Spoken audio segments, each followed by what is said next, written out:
Greetings. We at the Mitchell Kapor Foundation work to ensure fairness and justice for low-income communities of color, particularly here in the San Francisco Bay Area, which is our home.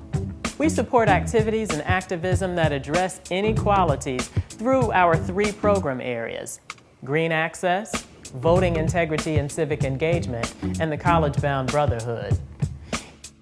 In 2010, we made 114 grants totaling about $2.2 million to organizations throughout the nation through our 3 grant-making areas.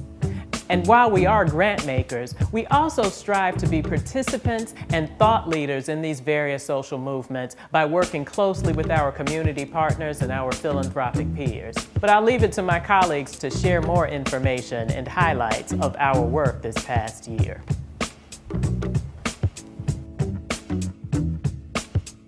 Our Assistance and Advising program works to strengthen the organizations we fund. In 2010, we conducted workshops on program evaluation, communications planning, and grassroots fundraising. We also provided about 225 hours of in-kind communications work on nonprofit websites, videos, and other marketing materials. We hosted 20 nonprofit events and meetings, saving those organizations close to $10,000 in nonprofit room rental fees. And we regularly provided information about free and low-cost trainings, funding opportunities from various sources, and general technical assistance. I'm excited about what 2011 has in store for assistance and advising as we look to partner with Compass Point, the Taproot Foundation, the David Brower Center, and Spark.com to provide even greater supports to our grant recipients. Our Green Access grant-making program is supporting organizations that are reframing the climate change conversation to highlight impacts on poor people of color, that are expanding food security infrastructure in these communities, and that are producing high-quality green jobs for community residents. 2010 has been an amazing year in helping us to achieve these goals. For example, REDIF was awarded a Federal Social Innovation Fund grant to expand its social enterprise work throughout the state of California. The Asian Pacific Environmental Network and Ella Baker Center for Human Rights led a statewide charge to defeat Proposition 23. La Cocina and Eat Real both hosted 2 regional food festivals that highlighted the work of local food producers and entrepreneurs. And last but not least, the Bright Line Defense Project won the nation's most progressive local hire policy to create jobs for San Francisco's poorest residents. We're looking forward to a 2011 with even greater victories and more ambitious goals.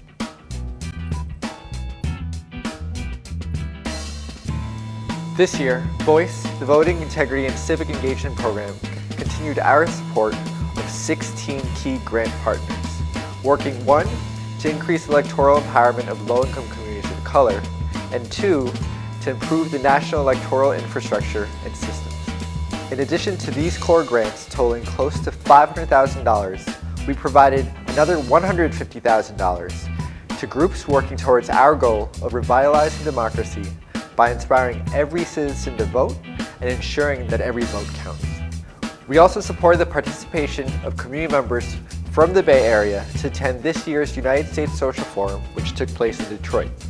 And this past fall, we brought organizers from across the country to the Bay Area for our annual What Works conference, focused on the intersection of race, criminalization, and civic participation.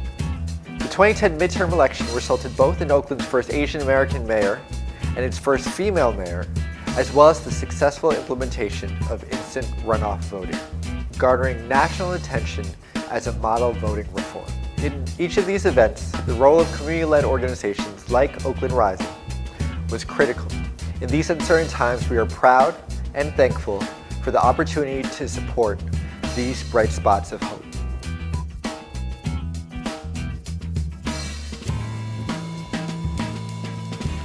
In 2010, the College-Bound Brotherhood assisted students in locating college readiness programs in their communities. We created a searchable online directory, collegeboundbros.org, which now has 75 programs profiled. Through our efforts, we awarded $360,000 in grants to 14 organizations that are working to increase the college readiness of young African American males. 2011 looks promising for the Brotherhood, as we will be hosting our first ever conference, which will focus on effective college readiness strategies for African American males. We will also host a graduation celebration to recognize college-bound African-American males in Bay Area public high schools. Going forward, it is our goal not only to help increase the graduation rates, but also make going to college an attainable and realistic goal for all young Black men.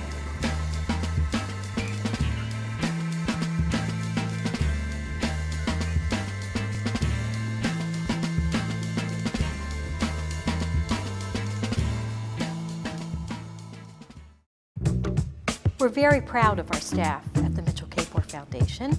Each of them has relevant domain experience. Many have degrees from top academic institutions, and our leader, Cedric Brown, was actually honored in 2010 as the emerging leader nationally from the Association of Black Foundation Executives. They're all terrific and do great work.